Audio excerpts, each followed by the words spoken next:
Hello everybody. So one more time, welcome back. Myself from Gujarat, and finally we are back in our channel Air Foundation. So dear students, first of all, a very happy good morning, good evening, and good afternoon to you all. So here we are going to discuss the second lecture of class 10th mathematics chapter arithmetic progression. So before going to start this video, some topics that we are going to cover up today. So first thing कि आपने comment में पूछा था, thanks a lot to Johal Tamas who had asked for me to make the video on differentiation and integration. तो आप बिल्कुल भी चिंता ना लें क्योंकि मैंने आपको टाइम दिया है 15 तारीख तक, और दूसरी बात कि मैं उसके लिए सफिशिएंट टाइम निकाल नहीं पा रहा हूँ, इसलिए वो वीडियो अभी आ नहीं रहा है। और मैं जब वीडियो लाऊंगा तो आपको स्पेशली मैं एक एक फंक्शन के बारे में बता दूंगा कि क्या एक्सपोनेंशियल फंक्शन है, क्या लोगरिथम फंक्शन है, क्या हमारा डिफरेंशिएशन होता है, क्या हम लोग कैसे इंटीग्रेट करते हैं नंबर्स को, ठीक है। और ये सारी बातें हम लोग वहाँ पे डिस्कस कर लेंगे। और आपका अभी भी कोई डाउट है तो पूछ लीजिएगा, मैं सभी को इंडिविजुअली नहीं कहता हूँ, पर्सनली आप किसी मत समझिएगा, बट जो पूछेंगे उनका नाम मैं ले लूँगा। थैंक्स अ लॉट जो भी पूछते हैं क्वेश्चन, कि मैं उन्हें हमेशा सपोर्ट करता हूँ। Okay, one another thing, today I made one community post that I asked from you all, what do you want? आप क्या चाहते हो? आप एनसीईआरटी सॉल्यूशंस चाहते हो या सैंपल पेपर सॉल्यूशन चाहते हो और हॉट्स क्वेश्चन चाहते हो? देखिए, सिर्फ एनसीईआरटी पे डिपेंडेंट ना रहिए। Marks doesn't determine your conceptual learning. I understand that for scoring marks you need the NCERT, yeah, already. But when you have to clarify those concepts, यानी अगर आप हॉट्स क्वेश्चन बनाइएगा, सैंपल पेपर से कुछ चुनिंदा question बनाइएगा, not in our syllabus तो भी चलेगा, सीख लीजिएगा। बट अगर आप वैसे क्वेश्चन को सोल्व करिएगा तो आपका कॉन्सेप्ट बढ़ेगा। ऐसा नहीं कि सिर्फ मार्क्स के लिए पढ़ रहे हैं तो मानते हैं मार्क्स है, एक फैक्टर रहता है मार्क्स, बट दूसरा फैक्टर आपको ये भी लेके चलना है कि मार्क्स कब, जब लास्ट के ईयर्स बच रहे हैं एग्जाम के आगे, तब आप मार्क्स के लिए जा सकते हो। और आपका बोर्ड का रिजल्ट भी आ चुका है, तो आपका रिजल्ट कैसा रहा ये भी कमेंट करके मुझे बताइएगा। आपने कितना परसेंट अपना दिया और आपको रिजल्ट कितना परसेंट मिला, ठीक है। Okay, so here we are going to see the second part of arithmetic progression. Arithmetic progression, arithmetic progression. Okay, yeah, so in part 1 there we discussed what is sequence, what is series, what is arithmetic series. These all concepts we discussed in that video. So if you are having any more doubt regarding to these simple concepts, you can go and see. चलिए आज थोड़ा detail में पहले हम लोग GP के बारे में बात कर लेंगे, ठीक है। जियोमेट्रिक प्रोग्रेशन क्या है भाई? जियोमेट्रिक प्रोग्रेशन है। मैंने बोला था कि आपको हायर क्लासेस में मिलेंगे, नो डोंट वरी। थोड़ा बता देता हूँ इसके बारे में। देखिए, when we were studying about arithmetic progression in our part 1, then I told you arithmetic progression always follow a definite order, and even the order or the series which is followed by the arithmetic progression is having a common difference with always each and specific terms, जिसे हम लोग D से denote भी करते थे ना। Just like that only, when we go and discuss about geometric progression or GP, there every term is having a common multiple. For example, मैं आपको लिखूं तो 4, 8, 16, 32, 64, ये सभी क्या जीपी में है? बिल्कुल है। 2 into 2 4, 4 into 2 8, 8 into 2 16, 16 into 2 32, 32 into 2 64. So we can tell it is our or it is in the geometric progression. बस यही आपको था geometric progression, but geometric progression में भी आपको बहुत सारे कंसेप्ट इससे मैच करेंगे। तो अभी हम लोग इसके ऊपर नहीं जा रहे हैं क्योंकि क्लास 10 का टॉपिक नहीं है, ठीक है। ये आपको हायर क्लासेस 11 में मिलेगा, so don't worry about that. इतना क्लियर रही कि जीपी होता क्या था। Also, in our last video, there we proved one theorem from which we got one formula कि Tn is equal to होता है a plus n minus 1 into d। हो गया था इसका प्रूफ, आ गया था समझ में? बहुत बढ़िया। अगर आ गया था तो भी बढ़िया, अगर नहीं आया तो ध्यान दीजिएगा, ठीक है। ज़्यादा नहीं करेंगे इस पे ऊपर, क्योंकि nth term of any AP कैसे हम लोग फाइंड आउट करते थे, प्रूव किया था हम लोगों ने a plus n minus one into D, ऐसे किया था prove, where a denotes the first term, d denotes common difference and n is the term which we have to find out. हो गया, प्रूव किया था हम लोगों ने कि स्टार्टिंग टर्म ए होता है, इसके बाद वाला टर्म a प्लस क्या होता था 2 माइनस वन इंटू डी, यानी a प्लस डी होता था, उसके बाद a प्लस 2d होता था, लाइक दैट हम लोग सीरीज चलते चलते हैं, और लास्ट टर्म जो मिलता है हमें वह एल टर्म होता है। ये भी मैंने आपको बताया था लास्ट वीडियो में कि एल टर्म जो होता है वह लास्ट टर्म होता है। तो आज कुछ पहले क्वेश्चंस को सोल्व करेंगे इसके ऊपर, फिर आगे चलेंगे हम लोग और डिटेल से देखेंगे। एल का एक सिंपल थ्योरम है या सिंपल फॉर्मूला है, वो भी मैं बताऊंगा कि लास्ट टर्म जो होता है एल होता है।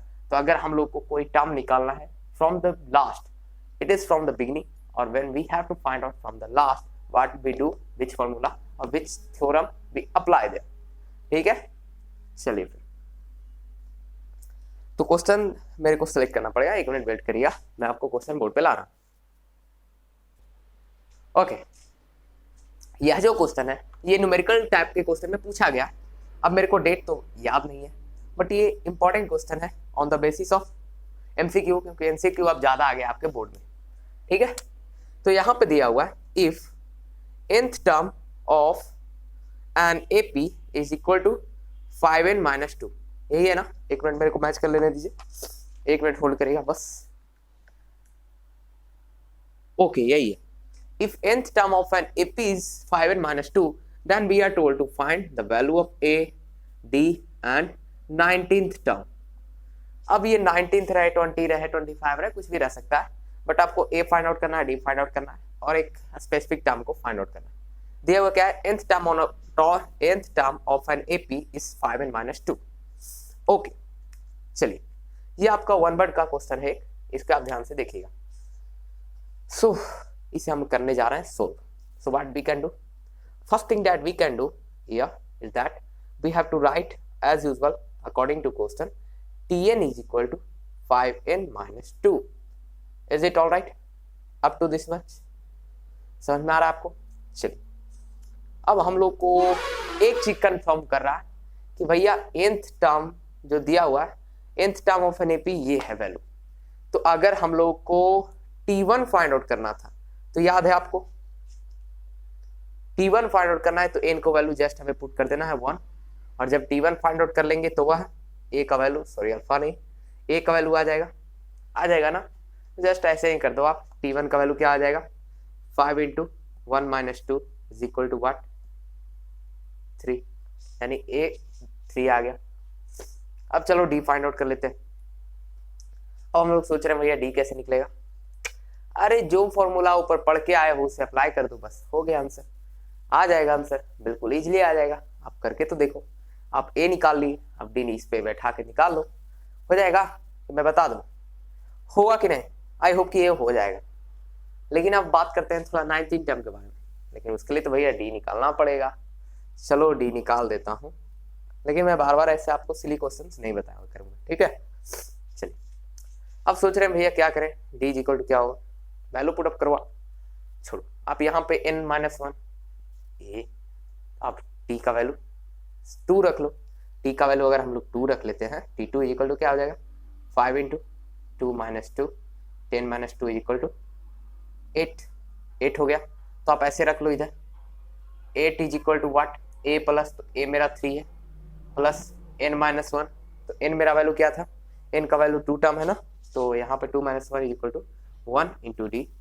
सो d इज इक्वल टू 5 आ गया। तो ये बन गया अपना, बन गया ना? ओके, तो d का वैल्यू 5 आ गया। Now we are told to find T90, T20, कुछ भी पूछ दे तो जस्ट आप क्या करो, वैल्यू पुट अप करते चलो। तो 3 प्लस n माइनस 1, तो 19 minus 1 is equal to 18 into d is our 5, so 93 is our answer. समझ में आ गया आपको? आ गया, क्लियर है आप लोग? चलिए, तो ये एक एमसीक्यू का क्वेश्चन था, बट ये तो शुरुआत है, ट्रेलर है, अभी तो पिक्चर बाकी है। तो अब थोड़ा देखते हैं कंसेप्चुअल क्वेश्चन, या फिर जो क्वेश्चन हमें देखनी चाहिए, और इसका जरूर कमेंट करिएगा कि आपको क्या चाहिए, एमसीक्यू, सॉरी आपको एनसीईआरटी सॉल्यूशन चाहिए, क्योंकि एनसीईआरटी सॉल्यूशन लगभग बहुत साइट्स के ऊपर अवेलेबल है, बहुत सोर्सेस अवेलेबल है। बट अगर आप ये चाहते हैं सीखना कंसेप्ट को और हॉट्स क्वेश्चन को, तो मैं यहाँ पे आपके साथ डिस्कस करूँगा। आप जरूर कमेंट करिएगा, तभी मैं आगे दूंगा आपको। ओके, सो जो नेक्स्ट क्वेश्चन है हमारा, ये अभी पूछा जा चुका है सीबीएसई में। चलिए 1 मिनट वेट करिए। हाँ,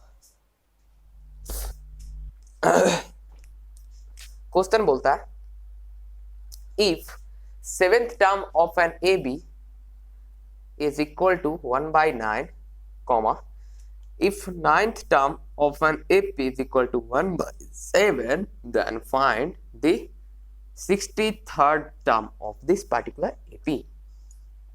ठीक है, क्या बोलता है कि T7 का वैल्यू 1/9 है, T9 का वैल्यू 1/7 है, तो हमें फाइंड आउट करना है T63 का वैल्यू। वैसे तो इसका बहुत इजी कंसेप्ट है, जो आपको अप्लाई करने पे फटाफट आंसर आ जाती है, लेकिन मैं आपको थोड़ा इलेबोरेट करके दिखाऊंगा कैसे आपको चलना है स्टेप वाइज, क्योंकि जब आप स्टार्ट कर रहे हो तो आप जल्दबाजी न दिखाओ, नहीं तो गलती हो जाएगी। ठीक है, तो सबसे पहले हम लोग को T7 का वैल्यू ये दिया होगा। आपको याद है जब हम लोग एपी के फर्स्ट लेक्चर में थे, तो मैंने आपको बताया था कि कोई भी टर्म अपना एक स्पेसिफिक रिप्रेजेंटेशन को फॉलो करता है, यानी T7 is equal to A + 60 हम लोग लिख सकते हैं, बिल्कुल लिख सकते हैं ना, क्योंकि 7 - 1 × D = 60 होता है। तो A + 60 का वैल्यू गिवन है, तो अकॉर्डिंग टू क्वेश्चन लिखना है आपको, चूंकि वो A + 60 = 1/9, comma A + 8D = 1/7, then we have to find T63। अब इसका दो मेथड कर सकते हो। एक तो आप ऐसे चल सकते हो, अपना जो सिस्टमैटिक मेथड है, A + 62D लिख सकते हो। ऐसे चलोगे ना, तो उसके लिए आपको A और D का वैल्यू फाइंड आउट रहना चाहिए।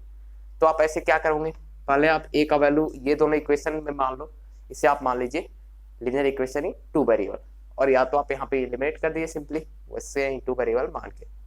तो देखिए, हम अगर एलिमिनेट करना चाहें तो हम लोग क्या कर सकते हैं, सब्ट्रैक्ट कर सकते हैं ना, कर सकते हैं सब्ट्रैक्ट, जी हाँ कर सकते हैं। जब सब्ट्रैक्ट करेंगे तो ये माइनस, ये माइनस, ये माइनस, तो ये हो गया कैंसिल, ये हो गया मेरा -2D = 1/9 - 1/7 = -2D = व्हाट। टेबल आता है आपको, आती है ना, टेबल आती है, ठीक है। -2/63, सो माइनस से माइनस कैंसिल, D = 1/63, तो D का वैल्यू 1/63 आ गया इजिली। यहाँ तक दिख रहा है बोर्ड आपको? इज इट विजुअल, क्लियर दिख रहा है बोर्ड? थोड़ा क्वालिटी डल हो रही है क्या? 1 मिनट होल्ड करिएगा। क्वालिटी आपको अच्छी आ रही है? Is it visual? ठीक है, चलिए अगर आ रही है तो चलिए अभी को फाइंड आउट कर लेते हैं। सो D अगर मिल गया तो इक्वेशन में हम लोग वैल्यू डाल देते हैं। सो A = 1/9 - 6 × 1/63, तो ये कैंसिल हो जाएगा कितने टाइम्स, बोलिए आपको याद करनी होगी, ठीक है।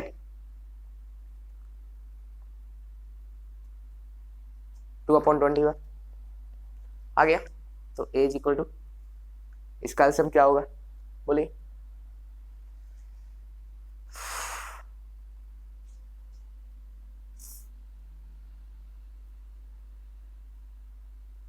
वन 1/63 आ गया, A का वैल्यू भी। हमें क्या फाइंड करनी है, T63। तो A प्लस, तो A अपना क्या है 1/63 प्लस 62 इंटू D क्या है 1/63, तो ये क्या हो गया 63/63 = 1। तो देखा हम लोगों ने इजिली इसे फाइंड आउट कर लिया, और ये भी कोई बड़ा मुद्दा का क्वेश्चन नहीं था, ठीक है। आपको समझ में आया पूरा पूरा क्वेश्चन।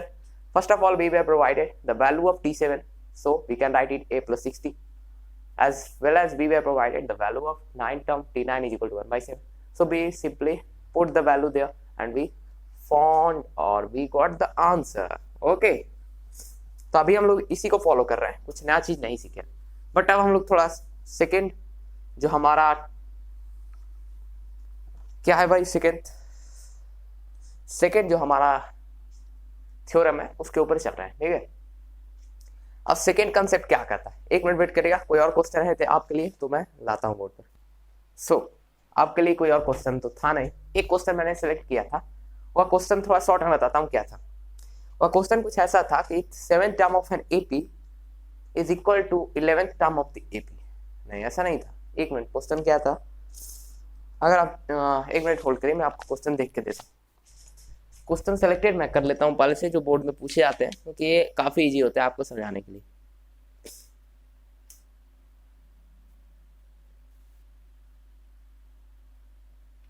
या देखिए क्वेश्चन क्या, इफ आप क्वेश्चन इस HW के तौर पे लिख लीजिएगा, ठीक है। मैंने हम लोगों ने जो टॉपिक डिस्कस किया Tn equal to a plus n minus 1 a to d, उस पर ऊपर लिख लीजिए आप। फर्स्ट थिंग HW क्या है कि if 7th term of if 7 times of the 7th term of an AP is equal to 11 times of the 11th term of the AP, then we have to find the 18th term of this particular AP, ठीक है। ये आपका homework रहेगा, लिख लिया आप लोगों ने, ये आपका होमवर्क है, आपको सोल्व करके कमेंट में बतानी है। हो गया, okay, can we move forward, build. चलिए, सो अगला कंसेप्ट कहता है हमारा लास्ट टर्म के बारे में, जो हम लोगों ने एल के बारे में शॉर्ट में पार्ट 1 में डिस्कस की थी। चलिए, अब हम लोग को पता है कि स्टार्टिंग टर्म ए होता है, कॉमन डिफरेंस होता है डी, लेकिन अब हम लोग को लास्ट टर्म एल भी पता है। और अगर हमसे कोई पूछ दे कि मान लीजिए कि आपका लास्ट से 5th टर्म कितना होगा किसी भी एपी का, मान लीजिए हमारे पास एक एपी है 2 4 6 8 10 12 dash dash dash dash up to 50, and we are asked by someone to find out the 5th term of this particular AP from the last, find out the last 5th term of this particular AP। तो अब हम लोग क्या करेंगे, कौन सा concept लगाएंगे, बहुत ईजी है। पहले इसका जो थ्योरम है वो समझ लीजिए। अगर लास्ट टर्म होता है तो एल हो जाती है, अगर सेकेंड लास्ट टर्म होती है तो वह क्या हो जाती है, एल माइनस डी। होता है ना, होता है कि नहीं। ऐसे हम लोग जब स्टार्टअप में पढ़ रहे तो क्या हो रहा था कि फर्स्ट टर्म ए होता था, सेकेंड टर्म ए प्लस डी होता था, थर्ड टर्म ए प्लस 2d होता था। क्यों होता था, क्योंकि हम लोग ऐसे चल रहे थे। लेकिन अब ऐसे आने की बारी है, और यही मैं आपको आगे समझाऊंगा कि डी का साइन बहुत मैटर करता है। अगर डी का साइन आपका पॉजिटिव है तो वैल्यू ऑलवेज एक ऑर्डर में जो चल रहा है, जब वह नेगेटिव होता है तो ऑर्डर ऐसा हो जाता है। अगर ऑर्डर ऐसे चल रहा था पहले एपी का, डी का साइन पॉजिटिव था जिस केस में, और डी का sign if d is positive, मान लीजिए ऐसा चल रहा है, जरूरी नहीं कि, लेकिन आप मोस्ट ऑफ द केसेस समझिए कि बढ़ता चलेगा डी अगर प्लस है तो। लेकिन अगर आप डी का साइन नेगेटिव कर दीजिएगा तो टोटली वह ऐसे हो जाता है, ठीक है। और ये काफी इंपॉर्टेंट कंसेप्ट है आपको आगे समझाने के लिए, क्योंकि जब हम लोग एसएन पढ़ेंगे ना, सम ऑफ nth टर्म्स, तो आपको वहां पे मैं डिस्कस करूंगा इसके बारे में, ठीक है। तो इतना याद रखिएगा कि डी का साइन काफी इंपॉर्टेंट होता है।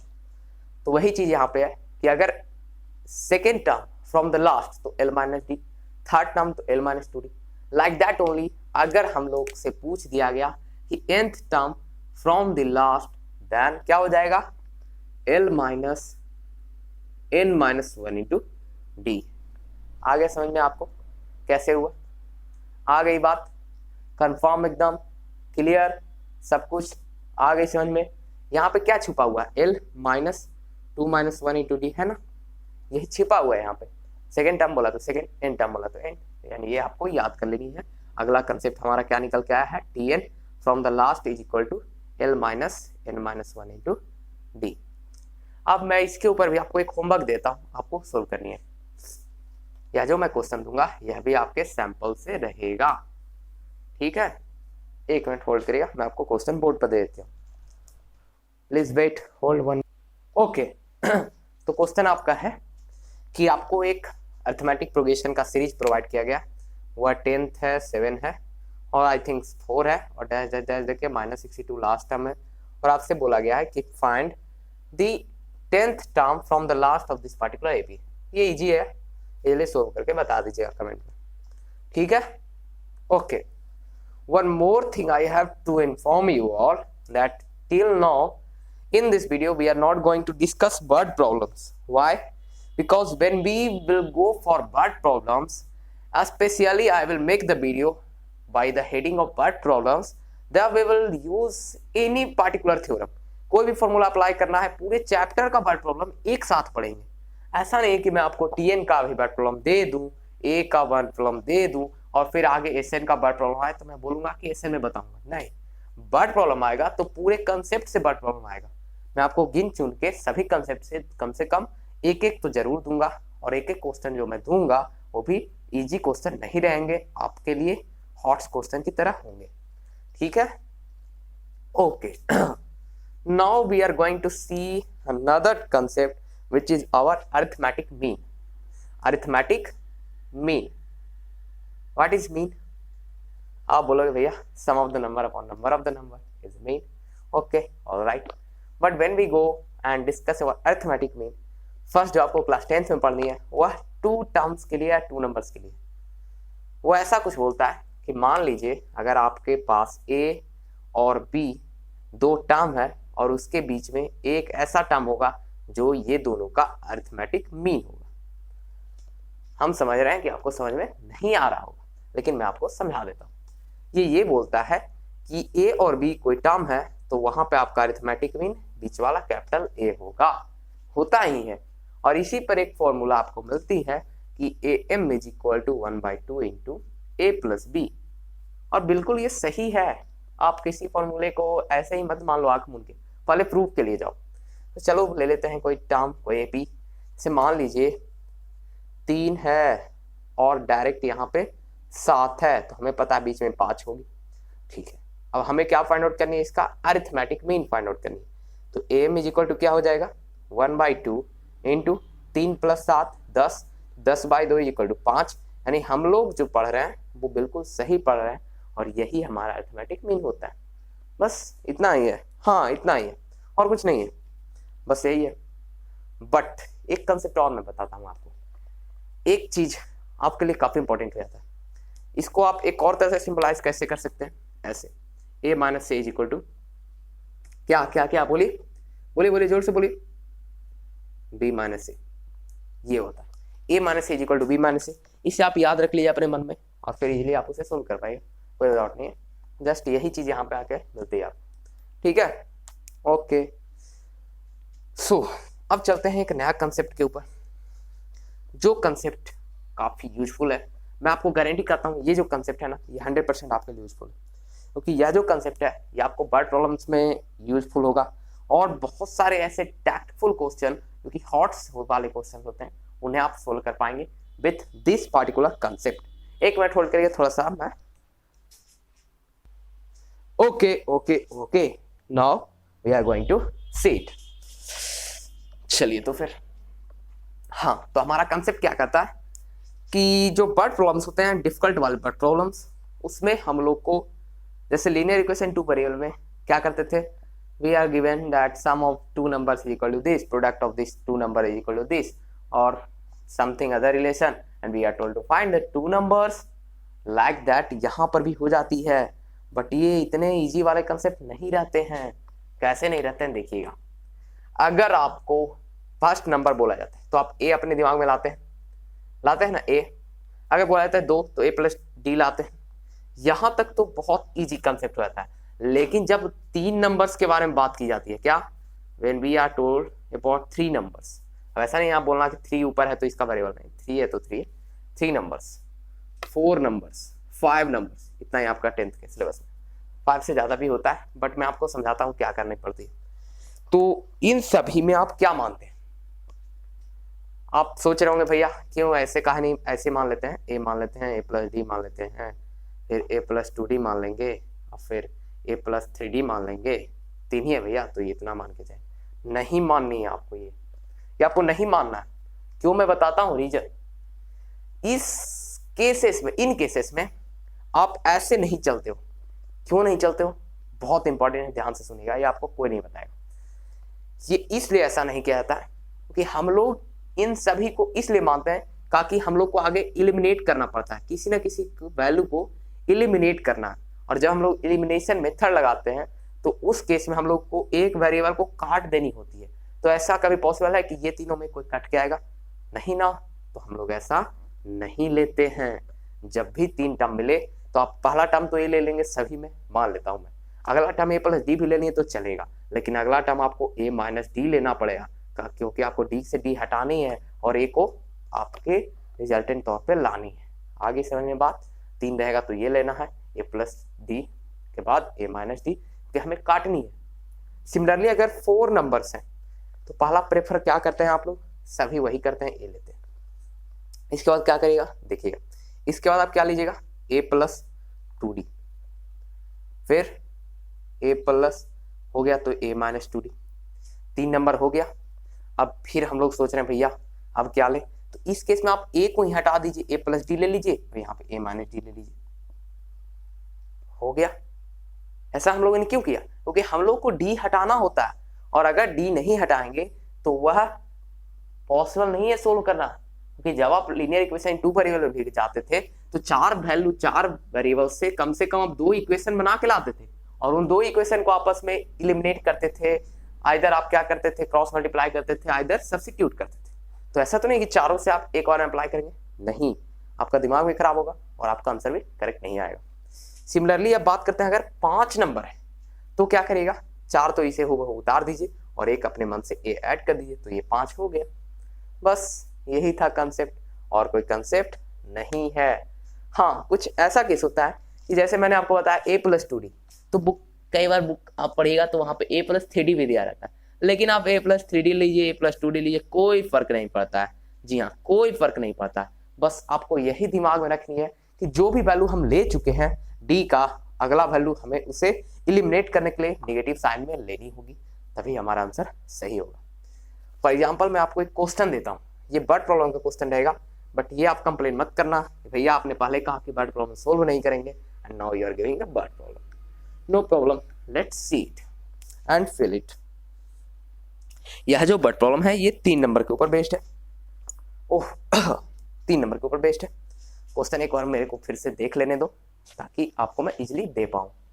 ओके, ये नंबर है, सॉरी ये क्वेश्चन है, sum of 3 number is 21 and the product is 231। हाँ यही है। क्या है कि sum of 3 numbers of an AP is 21 उनका सम है, एंड प्रोडक्ट क्या है, छोड़ो आप ऐसे अभी मैंने नहीं बताया तो आप ऐसे मानो ना कि सम है और प्रोडक्ट दिया हुआ है 231, यही है। एक और मेरे को मैच कर लेने दो। मैं इतना आपके लिए सिलेक्टिव क्वेश्चन लाता हूँ प्योर सैंपल पेपर से, फिर भी आप अभी तक कमेंट नहीं करते हो, चैनल को सब्सक्राइब नहीं करते हो, तो मेरा मूड अपसेट हो जाता है। At least you should comment, you should ask something, okay. And we are told to find the numbers as a, b and c, 3 numbers है। अभी मैंने आपको सिखाया कि कुछ भी लो, आंख बंद करके जो भी वैल्यू लेना, बस ऐसा वैल्यू लेना जो कि एलिमिनेट हो जाए इजीली। तो अब आपके दिमाग में आ गया होगा भैया 3 नंबर है तो क्या लेंगे? पहला तो ए लेंगे, दूसरा ए प्लस डी लेंगे, और तीसरा ए माइनस डी लेंगे। या take it and apply it, just right like this only. therefore our numbers, let us take the numbers as a, then a plus d and a minus d. now according to question, यहाँ पे मैं D का sign के लिए भी आपको बताऊंगा, ये डी का साइन काफी इंपॉर्टेंट होता है क्योंकि आगे चल के आपको एसएन में मैं समझाने वाला हूँ, ठीक है।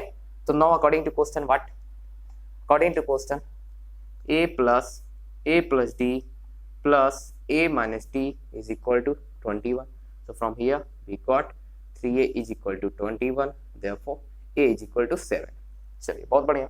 अब क्या कहता है कि तीनों का प्रोडक्ट 231 है, so a into a plus d into a minus d is equal to 231। अब जिन्हें ये a plus b into a minus d पता ही नहीं है वो बच्चे रो रहे होंगे, don't worry, a square minus b square. Oh चलिए, तो ये इसका वैल्यू 231 है, तो 231। Now what we can do, पूरा a से मल्टीप्लाई है तो अब a का वैल्यू इसमें पुट आउट कर लीजिए। तो क्या पुट आउट करिएगा आप? 7 तो 7 square 49 minus d square equal to 231, ठीक है, ओके। सो मल्टीप्लाई करिएगा तो क्या आएगा? 7d स्क्वायर माइनस में है तो माइनस में रहने दीजिए, 7 माइनस -7d², पहले प्लस है तो प्लस कर लीजिए, 9 7 जा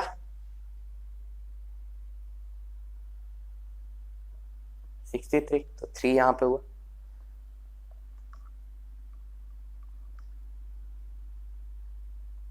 क्लियर है आप लोग, इतना क्लियर है ना। अब क्या करेंगे, -7d², आप इधर भी ले जाए या डायरेक्ट इधर से ही कर दे तो भी वही आएगा। तो ये कितना हो जाएगा, माइनस इधर गया तो -2 1 1, ये होगा क्या, आई थिंक यही होगा ना। चलिए यहां तक दिख रहा है, यहां तक विजुअल है ना बोर्ड, ओके। अब क्या करेंगे, माइनस से माइनस कैंसिल कर देते हैं, तो d² = 16 हो गया डायरेक्ट, 7 से इसको कैंसिल करेगा तो 16 आएगा, और d का वैल्यू +-4 बहुत इंपॉर्टेंट है। मैंने आपको पहले बोला है कि d का साइन बहुत इंपॉर्टेंट होता है। अगर d का साइन पॉजिटिव है तो जो ऑर्डर मेरा ऐसे चल रहा है, नेगेटिव होने पे प्योर ऐसे हो जाता है। तो यही आप यहाँ पे देख लीजिए, तो d का वैल्यू 4 आ गया, तो a का वैल्यू मेरा 7 था, तो a 7, अगला टर्म 11, अगला टर्म 15 हो गया। अब हम लोग d का वैल्यू अगर नेगेटिव लेते हैं तो फर्स्ट टर्म क्या होगा, बोलिए। अगर हम लोग d का वैल्यू नेगेटिव लेते हैं, ओह यहां पर हम लोगों ने एक मिस्टेक कर दी है, एक मिनट वेट करिए।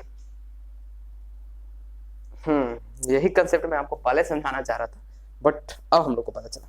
देखिए हम लोग का a का वैल्यू 7 आया, ठीक, ध्यान दीजिएगा ये काफी इंपॉर्टेंट है, मैं आगे आपको समझाऊंगा ऐसा क्यों होता है। a का वैल्यू 7 आया, ओके, a का वैल्यू 7 आया, तो अब हम लोग जब बेसिकली अप्लाई करते तो ये वाला मेथड चलता था, ओ a है तो a है, अगला a + d है, अगला a + 2d है, होता था ना। जस्ट आपको यहाँ पर भी वही मेथड अप्लाई करनी है, बट ध्यान में रखनी है आपको जो कंडीशन दिया वो कंडीशन फॉलो होनी चाहिए। अगर आप a का वैल्यू 7 रखते हैं तब आपका ये कंडीशन फॉलो नहीं होता है, आपका सम 21 नहीं आता है। तो दिमाग में एक बात आ गई कि भैया अगर a का वैल्यू चेंज हम लोग नहीं कर सकते हैं तो एक चीज तो कर सकते हैं कि उसी के सीरीज में अप्लाई करके हम लोग उससे पहले एक और अपने मन से a बना सकते हैं, बिल्कुल। तो अभी हमारा a का वैल्यू क्या आ रहा है, 7, लेकिन 7 जब पुट आउट करते हैं तो हमारा सम तीनों नंबर का 21 नहीं होता है, तो फिर इसके पहले का नंबर 3 हो जाए, क्योंकि डिफरेंस कितना का है, 4 का। पहले पॉजिटिव ले रहे हैं तो 3 7 एंड 11, ये हो गया when d is equal to positive value 4। अब देखिए जब हम लोग नेगेटिव वैल्यू लेते हैं तो ध्यान दीजिएगा ये टोटल वैल्यू रिवर्स होके ऐसे हो जाएगा 11 7 एंड 3। तो बस इस वीडियो में इतना ही। We left here one thing, that is our SN I will discuss individual, there we will see our word problems as well. So keep studying always, and if you are having any more doubt till now, go and ask me in the comment section. And if you had not subscribed our channel till now, what are you waiting for? Go and subscribe it first. Then meet you all in next video. Good luck, best wishes for your other exams. Board तो हो गया भाई।